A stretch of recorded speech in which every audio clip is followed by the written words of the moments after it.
Bonjour à tous. Aujourd'hui, je vais vous raconter l'histoire de l'un des monuments les plus emblématiques de la France et du monde, Notre-Dame de Paris. Ce chef-d'œuvre de l'architecture gothique a traversé les siècles, connu des rois, des révolutions et des guerres, et continue encore aujourd'hui d'émerveiller les visiteurs du monde entier. Tout commence au XIIe siècle. À cette époque, Paris est en pleine expansion et devient un centre intellectuel et religieux majeur en Europe. L'évêque Maurice de Sully, constatant que l'ancienne cathédrale de la ville est trop petite et vieillissante, décide d'ériger un édifice monumental à la hauteur de la grandeur de la capitale du royaume de France. En 1163, les premiers travaux commencent sur l'île de la Cité, au cœur de Paris.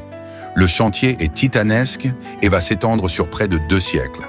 Les architectes et artisans mobilisent des techniques révolutionnaires pour l'époque.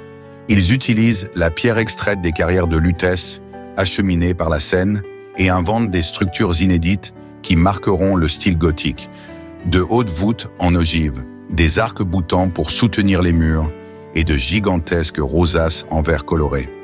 Les bâtisseurs s'attaquent d'abord au chœur, qui est achevé vers 1190. Peu à peu, la nef, les transepts et la façade monumentale prennent forme. La cathédrale impressionne par ses dimensions hors normes.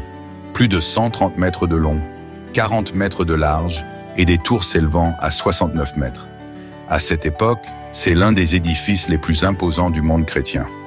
Au XIIIe siècle, sous le règne de Louis IX, connu sous le nom de Saint-Louis, la construction progresse rapidement.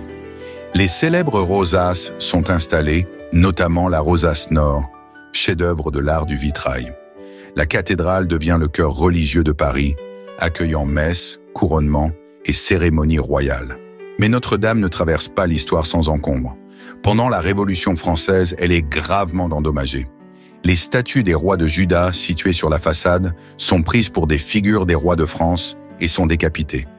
L'édifice est pillé et transformé en entrepôt. Il faudra attendre le XIXe siècle pour qu'un homme redonne à Notre-Dame son éclat d'antan. L'architecte Viollet-le-Duc. Passionné par l'art médiéval, Viollet-le-Duc entreprend une restauration complète de la cathédrale à partir de 1844. Il y ajoute des éléments devenus iconiques, comme la célèbre flèche qui dominera le monument jusqu'à son effondrement lors de l'incendie de 2019.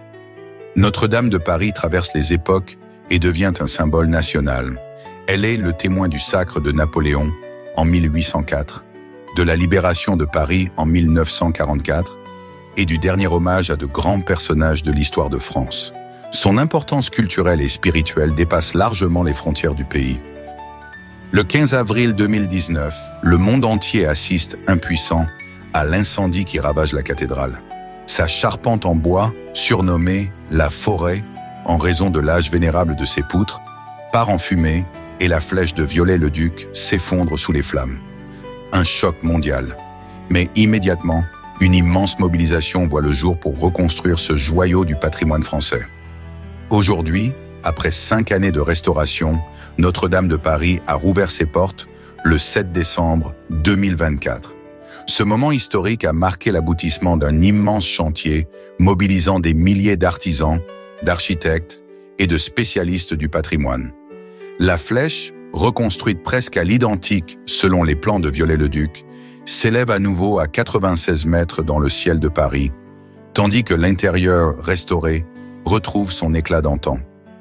Ce monument, qui a traversé les siècles, continue ainsi d'incarner l'histoire et la résilience de la France, témoin de plus de 800 ans d'événements majeurs. Et voilà pour aujourd'hui.